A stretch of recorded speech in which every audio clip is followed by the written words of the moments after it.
We have seen the success of backwards compatibility for ourselves on the Xbox One, with numerous backwards compatible titles topping the charts for Microsoft, and just numerous people going back and enjoying those old games. But Sony have been very not in this camp, unfortunately. They have shown no indication they're even slightly considering changing their minds on their position on backwards compatibility. You know, they've basically been saying, no, it's not going to happen. And to be honest, I don't think it will, because some recent comments from Sony's Jim Ryan very much point to them not changing their attitude. My name is Amata, and in this video, I'm going to be discussing Jim Ryan's comments and why I completely disagree with what he had to say. But first of all, let's talk about what he said. Now, he said this in an interview with Time. I suggest you read the whole interview, which of course will be linked in the description below. It is definitely worth a read. But one of the things that came up was, of course, backwards compatibility. And here's what he had to say. When we've dabbled with backwards compatibility, I can say it's one of those features that is much requested, but not actually used much. And I was at a Gran Turismo event recently, where they had PS1, PS2, PS3, and PS4 games. And the PS1 and PS2 games, they looked ancient, like why would anybody play this? So basically, as you can see, his point is those games look ugly now, so why would you go back and play them? Okay. I'm not going to deny that PS1 games especially have not aged well. Now, for example, Paul and I recently started replaying Resident Evil 3, and to be honest, that game looks like it's made out of paper mache. But, you know, the game is still fun, and, you know, it's an original PS1 game. Of course it's going to look bad. But, you know, many games on the PS2 still look beautiful to this day. You know, the original Shadow of the Colossus, Ico, Okami. I could sit here all day naming games that have aged better because they chose a style over realism. It's the realism that tends to not age very well. But even just leaving that to the side for the moment, my point against Jim Ryan's whole statement is it's not just about graphics. I'm sorry, but it's not. Like, graphics are great. You know, if a game looks shiny and beautiful and also has great gameplay, awesome, sign me up. Those two things together, great. You know, Horizon Zero Dawn, prime example of the two. The game looks beautiful, plays really well, it's a great game, it's probably going to be on my Game of the Year list, spoiler alert. But I'm just saying, like, even if it had slightly subpar graphics, would I think any less of the game? No. Because it's not just about graphics. You know, people love to go back and play these old games because they're fun. You know, some of it is, you know, undoubtedly going to be nostalgia, but it's still fun to play Resident Evil 3. It's still fun to go back and play Silent Hill 2. It's still fun to go back and play, you know, Tekken Tag Tournament or whatever. My point is, like, I think this kind of shows their attitude. Like, they've had some great games on the PS4, exclusive or otherwise. You know, we've had Horizon Zero Dawn, as I just mentioned, really, really good game.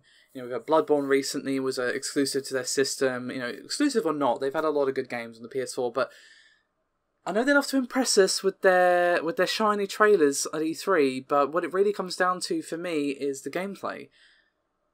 You know, I've been playing Hollow Knight and Darkest Dungeon lately. You know, those games have a style, they have a look, but would you say they're like AAA extreme graphics? Well, no, of course not, because they're not. So I vehemently disagree, and I think the charts over at Camp Microsoft speak for themselves, that people don't really care about that because these games are old. Of course they're not going to look as shiny as Horizon or whatever.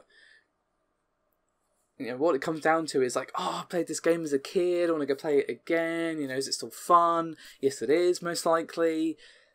You know, sometimes they aren't. Sometimes you go back and play an old game and you're like, oh dear. Oh dear. But that's more to do with the gameplay than anything else. So, yeah. And I know what you're going to say, Mr. and Mrs. Commenter. Before you even say it, you're going to say that these games are coming on the chart on Microsoft's side because there's less games on the Xbox One. And obviously people don't want this console to just be an expensive paperweight. And yeah, okay, that's probably part of it. But I would say that's not all of it, to be honest. I mean, they're at the top of the charts a lot of the time, beating newer titles. That just shows that people do want this. And the fact that people keep asking for it for Sony is also proof of that. The fact that he says that, oh, you ask for it, but you wouldn't really use it. I would. I would use the hell out of it. I've got like 3 wallets full of PS2 games that I'd love to be able to play without cracking out the PS2. And I'm sure, you know, many people have got PS3 games. You know, I'm not saying you have to go all the way back to the PS1 because, you know, let's be reasonable. But, you know, if you did, awesome, sweet. But say even if you did PS2, PS3, I think that would be pretty sweet. And the fact that people buy and make remasters, quote unquote, is proof that, you know, people still want to play these old games. And obviously they'll take the better graphics if they can get them, like we're probably going to see with the Crash Bandicoot remake that's coming out in like 3 days or whenever it is. But, you know, until now, we've just been replaying the original. Like, I did a series last year, I think? Something. Of Crash Bandicoot, the third one. And it was still great fun. So, yeah, basically, I really disagree that no one would play these because they look bad. But let's leave that to the side for a second. I just want to bring up a couple of points, if you'll allow me, okay? First of all, look at the remasters that we've had. The amount of remasters we've had in the last couple of years has been pretty batty, to be honest. And while a lot of them are really, really good, you know, for example, the Metro Redux, that was like top quality. That is like how to do a remaster guide, basically. But then you've got ones like, for example, God of War 3 remastered. Does that look remastered? No, not really. Go and check out our comparison. There's barely any difference between the two. And that's the case for a lot of games. Like, for example, Paul and I have also been playing recently. Yes, I know we flip between games like a crow, look at the shiny things, but that's beside the point. We've also been playing the remaster of Kingdom Hearts 2, the final mix, obviously. And while it looks better for sure, there's not a huge difference. It's it's an improvement, but it's still like fairly minimal. So there's that, and there's the fact that PlayStation Now is a thing.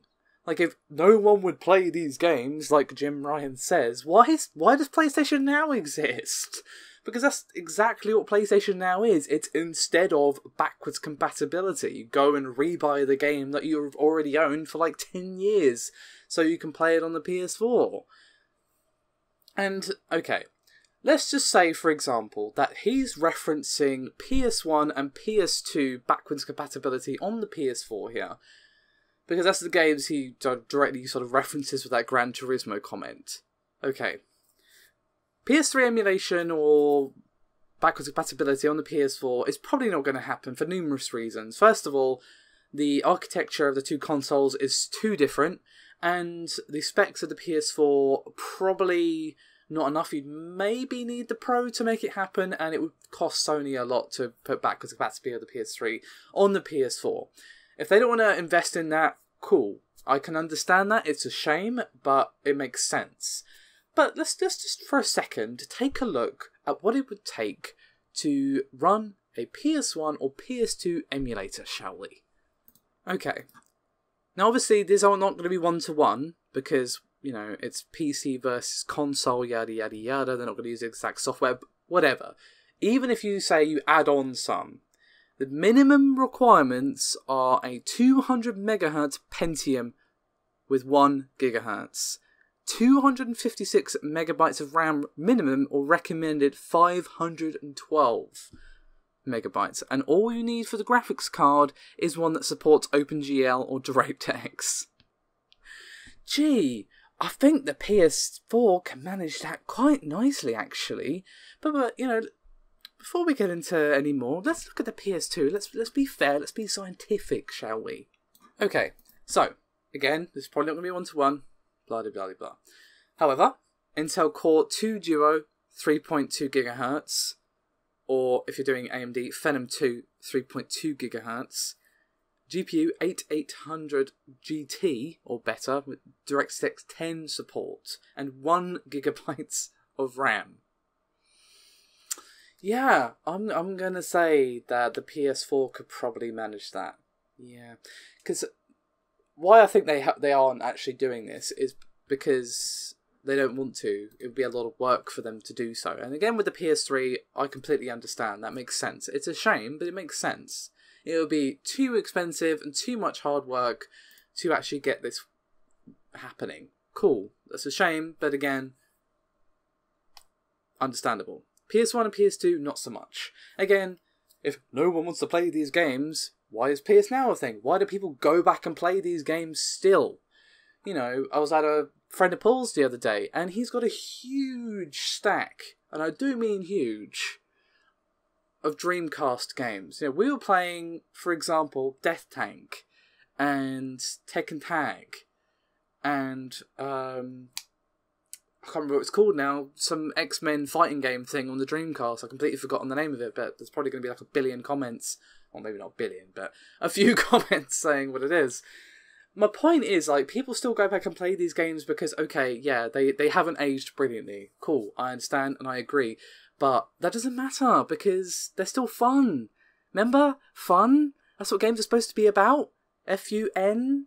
Yes? No? Yeah, so basically the TLDR of all of this is I vehemently disagree with what Jim Ryan said, and I think that if they don't want to do it because it's too costly to do so, and because obviously it would compete with PlayStation now, just say so. And also, is he kind of maybe throwing a bit of unintentional shade at indie games that don't look like they were made in Unreal Engine 4 here? Because, you know, some of them look beautiful because they have those really cool art styles, you know, painstakingly created by artists who's probably crying into their ramen noodles. But some of them, you know, they don't look too hot because maybe they don't have the resources or the time or the talent or whatever. But they're still great to play because they're fun. They have fun mechanics, story, whatever. You know, are they not worthwhile as games because they don't look amazing? They don't look like Horizon Zero Dawn? No, I mean, I don't think so. Who cares? Like, you know, obviously if I can have both good graphics and good gameplay, sweet, sign me up. But if I can only have one, then gameplay, always, every time. I know not everyone's going to agree with that statement. This is a very personal thing, but I just think Jim Ryan and Sony are, to be honest, wrong on this. If they don't want to do it, that's their prerogative, and I'm just going to have to deal with it if they don't want to do it. You know, I'm not entitled to backwards compatibility, but I'm just saying, like, I would like it, and I think a lot of other people would too, because why else would PlayStation Now and all these remasters be a thing? And again, why would they be so popular on the Xbox One if they weren't a demand? But you've heard me rant for however long it's been. I want to know your thoughts, so there's going to be a pinned comment in the description. Sorry, not the description, in the comments. Comments generally go in the comment section. Shocking, I know. There's going to be a pinned comment there to a straw poll where I want you to tell me if you would use PS2/1 backwards compatibility, and maybe I'll throw in 3 as well, but I don't think that's going to happen, as already said. So yeah, let me know your thoughts and opinions, guys. I'd love to hear from you. I'll see you next time.